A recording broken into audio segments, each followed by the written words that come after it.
of influencers.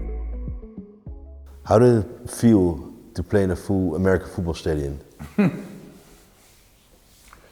Yeah, that's hard to explain. That's hard to say in words, you know. And I've played in front of 100,000 in Louisiana, LSU, down in Baton Rouge, Louisiana State University. There was 100,000. And my college at the University of Arizona, we had 55, 60,000 a game. It's an incredible feeling, especially when you as the individual is running around on the field and you make a score, and then the crowd is basically cheering for you. The energy from the crowd is unexplainable. You know, it's real.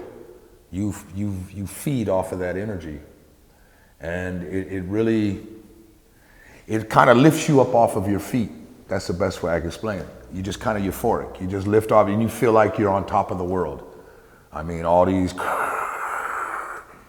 you know, and I've also played in stadiums where I can't hear anything because they're screaming so loud you can't hear. You got to look at the mouth of the quarterback, what he's saying. Back in my days, now they do signals and all this sign language, but back in the 80s and 90s, we just, that's the way we was, the quarterback did this, tried to yell above the crowd. You know, nowadays they have all these signs and all this, you know, this different things, so they got around it. But it's a great feeling, man. It really is. It's a sense of euphoric, you know. Your body's releasing that dopamine, you know. You're just really on a high, and it almost feels like if they're cheering for you or the team, you just feed off of that energy and you just begin to rise. And you know, that was the hardest thing for me to get used to when I retired and stopped playing American football, was that feeling. You know, that's a drug, that's an addiction. You know, that feeling of the crowd cheering you on, the feeling of you out on that football field running around, and the smells and the sounds. It's all addictive, you know. I did it all my life. And so I've recently stepped back into American football. I took some time off, about 8 years, and so now I've stepped back with the Dutch national team here in Holland with the receivers coach, and I realize I really miss it. That's me. So I'm gonna make sure I try to keep myself active with American football here one way or another, coaching and so on. And you know, I'm at home when I'm in America. I mean, this is a great thing. The personal trainer, I'm grateful and I'm thankful to God, Buddha, Allah, whatever is up there, whatever the highest power is, I'm grateful. But my heart and my soul is in American football. And I really discovered that in the last couple months because, like I said, I took on this coaching position with the Dutch national team, and I hadn't been around it for 8 years, but I immediately, the sights, the sounds, the smells, it just sucked me right back in. So not only the fans in the stadium that get you, it's the sport. You know, everybody has their own sports, you know, and in America, American football is a way of life, meaning everything you go through in American football, you will go through in life. The challenges, the struggles, the wins, the highs, the lows. That's life. And our college coach used to always tell us, everything you do in American football, you can apply to life.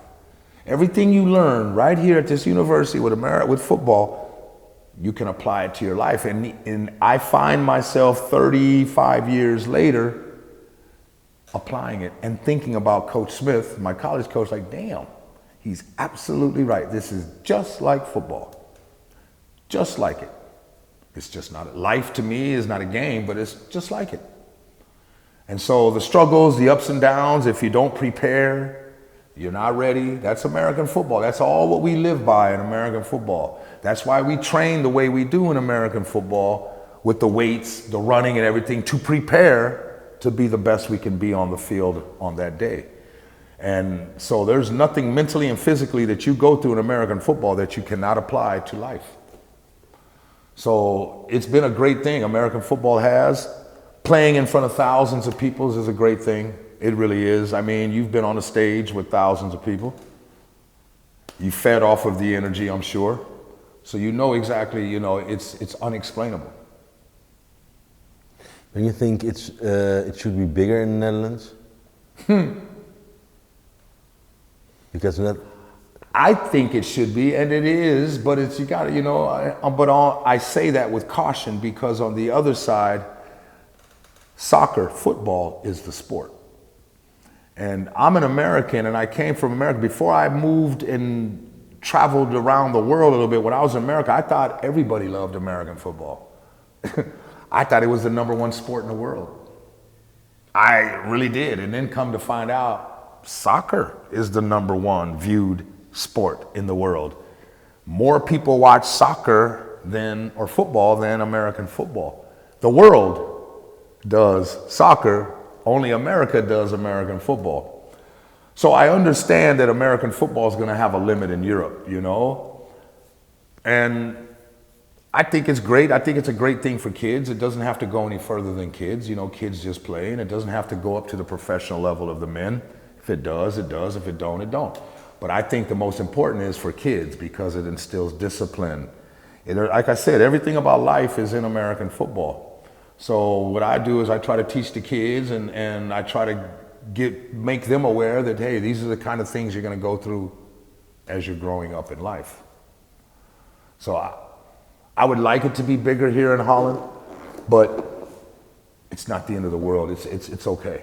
But I think soccer is easier to play. You can just go on your own to a field and you can play soccer by yourself. Absolutely, absolutely. Yeah, and American football is a very, very, very expensive sport to have because you have 50 players. And that's players. You got 10 coaches. You got 10 managers. You got 10 physios. You got 2 team doctors. Now we're up to 70 people almost, you know. It's an expensive sport. And I think that's what's holding it back here in Europe. It's 50 players. What? Why 50 players? Because people get injured. 3 or 4 or 5 people every game get injured. You have to have a backup. In soccer and football, you play offense and defense. In American football, you only play offense or you only play defense. Specialized. So, you know, I don't think it'll be very much more popular here in Europe. Yeah, but as a kid, when you're small, when you're young, you can play soccer on a field on your own. Yeah, you can do. We did that with American football on your own. You and your buddy can play American football. Oh, really? Yeah, tackle football, 1-on-1. Okay. Just like basketball, 1-on-1, me against you. That's what I did. I used to do that in the park. We used to pick up 2 or 3 or 4 guys, get 4 guys, 2-on-2. I mean, that's just 1-on-1 all the time, man. We used to call a game called Kill the Quarterback. It'd just be one guy, and one guy has the ball, the other guy would have to tackle him. So you can, but I know what you're getting at. It's much easier, no doubt, just to go outside and kick. You know, it's a lot easier. But for us in America, it's much easier for us to go outside and throw. You know, that's just a culture thing. But by far, American football is not ever going to be like soccer is, man. That's all over the world. You know, they're trying. Wembley Stadium gets all these games from the NFL. But that's it. It won't go anywhere else. Too expensive. It's too expensive. Europe is expensive. You can imagine how expensive it is for a team to have a full team here. You know, you got to have at least €1 million budget, at least. Follow the Moti on Instagram, Facebook, and Snapchat.